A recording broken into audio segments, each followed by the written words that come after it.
So, we're finally back with episode 2. It's been a while, but it's actually so much harder to find models than you'd think.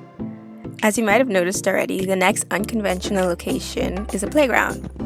Personally, I feel like it's not extremely uncommon or unconventional because I've definitely seen playground photo shoots, but I just haven't seen many, so I'm still taking it as a challenge. After doing part 1 of this challenge, I already had an idea of what the process would be like. Or so I thought.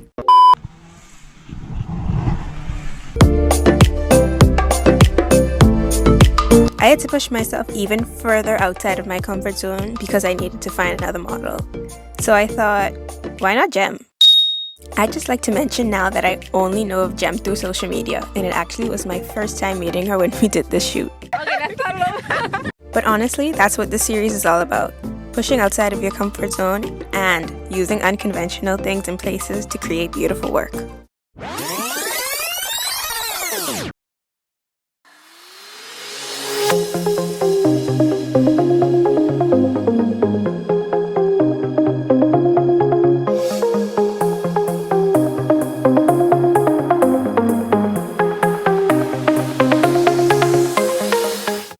So the initial idea was to go to 3 different playground locations like in part 1.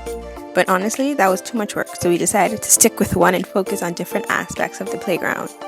The swings, the slide, and the seesaw.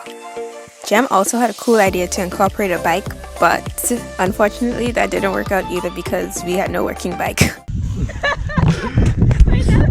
But anyway, you're watching this video, so everything did end up working out. Today, this is my model, Jem. So have you ever done anything like this before? No, I've never done anything like this before. Are you excited? Definitely.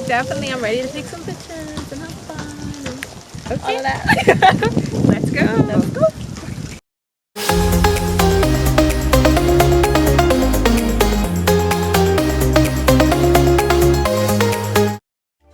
So the first element, I guess you can say, we decided to use was the swings.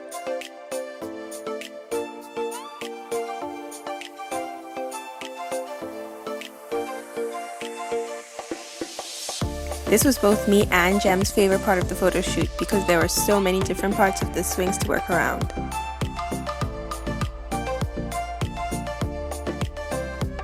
We were able to get so many different kinds of photos from the swings alone, and it was even more cool because it was an element that was able to move in a lot of different ways.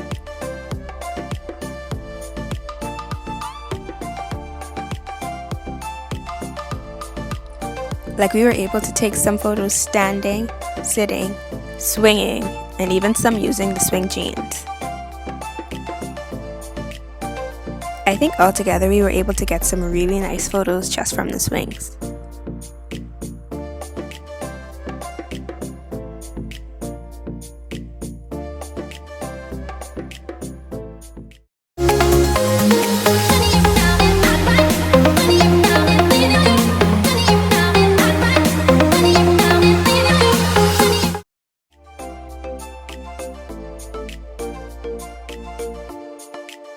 After the swings, we moved on to the slide.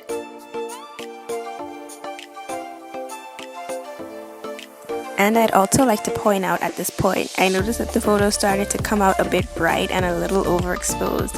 And I low-key didn't know how to fix it, so I wasn't able to edit some of my favorite shots from the slide. So I just wanted to re-emphasize that photography is not my area of expertise.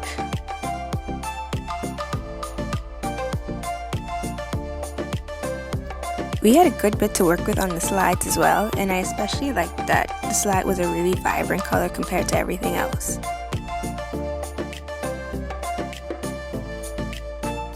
And I think we were able to get some really cool photos here as well.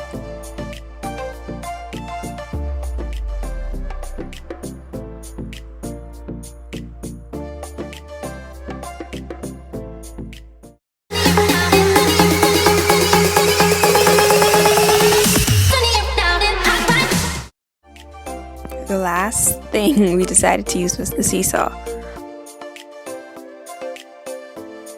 Honestly, it was the only other element on the playground, so we had no other options.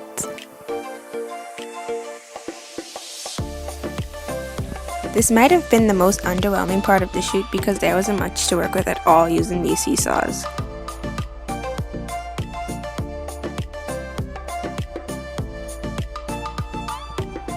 Literally halfway through, we realized that you couldn't even see the seesaw in the photos. It was like the seesaws were in the way and I was trying to avoid getting them in the shot.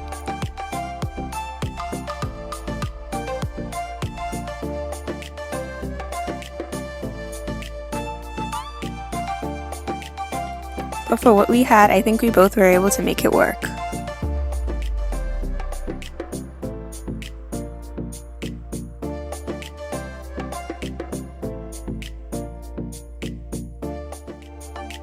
The difficult part about this photo shoot process in comparison to the first one was really stepping further outside my comfort zone.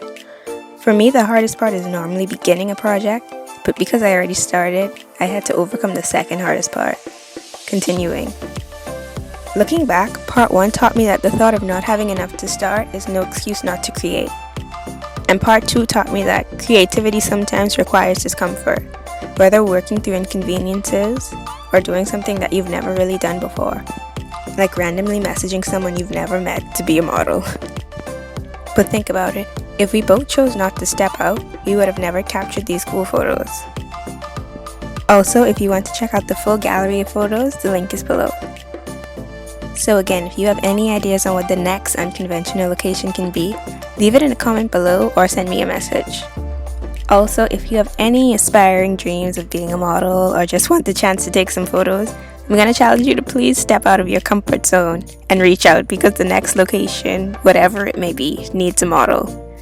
And just to be like extra clear, you don't literally have to be a model, I just need a person. But anyway, I'll see you all at the next unconventional location.